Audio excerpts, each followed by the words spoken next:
Amazing Uttarakhand में आपका बहुत बहुत स्वागत है और हम फिर से प्रेजेंट हो गए हैं उत्तराखंड की अमेजिंग चीज़ों को आप तक लाने के लिए। और आज हमारा टॉपिक है एक अमेजिंग फूड जो अपनी सुपर क्वालिटीज़ के कारण सुपर फूड भी कहा जाता है। और यह अमेजिंग सुपर फूड है मडुआ। मडवे का चित्र आपको अपनी स्क्रीन में दिखाई दे रहा होगा। इसका बॉटनिकल नेम इल्यूसिन कोरोकेना है और यह पोएसी फैमिली का सदस्य है। इसे इंग्लिश में फिंगर मिलेट भी कहा जाता है और उत्तराखंड के अलावा ये भारत में कई अन्य नामों से जाना जाता है, जैसे क्वादू, कोदा, रागी आदि।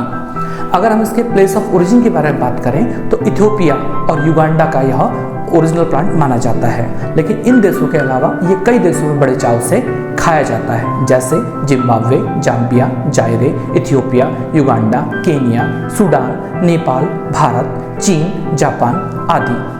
अगर भारत के परिप्रेक्ष्य में बात करें तो माना जाता है कि ईसा पूर्व 200 साल पहले यह भारत में आया था और उत्तराखंड समेत कई राज्यों में फैल गया, यानी कि इसका उपभोग उत्तराखंड में नहीं भारत के कई राज्यों में भी किया जाता है, जैसे मध्य प्रदेश, राजस्थान, गुजरात, कर्नाटक, महाराष्ट्र, गोवा, तमिलनाडु, आंध्र प्रदेश, उड़ीसा आदि आदि राज्यों में। तो आज हम इसी सुपर फूड के बारे में बात करने वाले हैं अमेजिंग उत्तराखंड में। मडुआ खरीफ की फसल है और इसे प्रकृति द्वारा पोषित यानी नर्चर्ड बाय नेचर फसल भी कहा जाता है। ऐसा इसलिए क्योंकि ये विपरीत परिस्थितियों यानी कि अनफेवरेबल कंडीशन में भी बहुत अच्छी फसल दे देता है। ऐसी जमीन जो कि ढालदार हो यानी स्लोप वाली हो, कम सिंचाई वाली हो और कम उपजाऊ हो तो भी चिंता की कोई बात नहीं, ये ऐसी विपरीत परिस्थितियों में भी अच्छी फसल वाली जो है उपज है। अगर हम उत्तराखंड के परिप्रेक्ष्य में बात करें तो उत्तराखंड की भूमि कुछ इसी प्रकार की है और इसीलिए उत्तराखंड के लिए एक वरदान फसल है।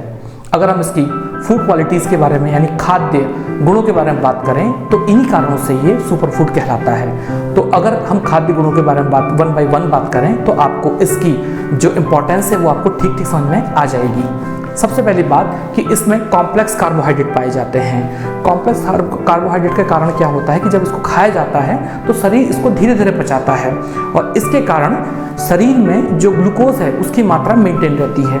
इसलिए डायबिटीज़ के पेशेंट के लिए ये जो है एक बहुत अच्छा फूड माना जाता है।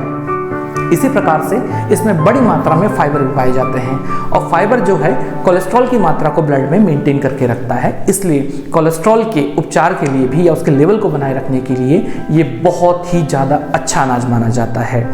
इसमें बड़ी मात्रा में लोहे के अंश यानी कि आयरन मिनरल्स पाए जाते हैं और इस कारण से इसके नियमित सेवन से जो है रक्त की कमी यानी कि एनीमिया रोग नहीं होता है। यह एल्कलाइन नेचर है यानी कि क्षारीय प्रकृति का भोजन है, इसलिए पेट के छाले इसमें नहीं होते यानी अल्सर रोग इससे नहीं होता। यह रक्तचाप यानी ब्लड प्रेशर को भी मेंटेन करता है और इसके सेवन से बवासीर रोग में भी बहुत ज़्यादा लाभ मिलता है। बहुत ध्यान से इसके अगर गुणों को हम ध्यान से देखें तो बहुत ही ज़्यादा इंटरेस्टिंग जो है हमारी फसल है।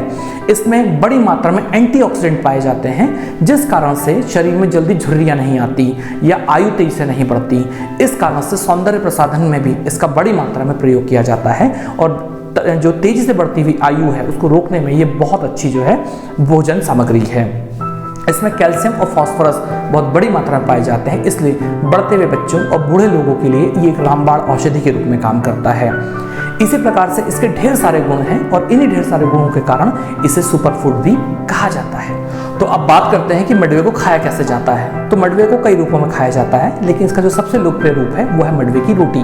आपने पंजाब के एक लोकप्रिय फूड मक्के दी रोटी सरसों का साग अवश्य सुना होगा। तो जिस प्रकार से इस भोजन को बहुत लोकप्रियता प्राप्त है, उसी प्रकार से उत्तराखंड में मडवे की रोटी और सिसुड़े के साग को बहुत ज़्यादा लोकप्रियता हासिल है। सिसुड़ा एक प्रकार की घास है और इसे बिच्छू घास भी कहा जाता है, इसके बारे में हम अलग से सीखेंगे। तो मक्के दी रोटी, सरसों दा साग, इसी प्रकार से सिसुड़ा विद मडवे की रोटी। इसके अलावा मडवे को जो है अन्य रूपों में भी खाया जाता है, जैसे कि केक बनाने में, बिस्कुट बनाने में, पेस्ट्री, नूडल्स, मोमो आदि बनाने में भी इसको बहुत ज़्यादा यूज़ किया जा रहा है। इसके खाद्य गुणों के कारण जापान बड़ी मात्रा में उत्तराखंड से जो है इसको आयात कर रहा है, इसलिए यह रोजगार का और आय का नवीन साधन बनता जा रहा है। तो कैसा लगा आपको इस अमेजिंग फूड के बारे में जानने के लिए?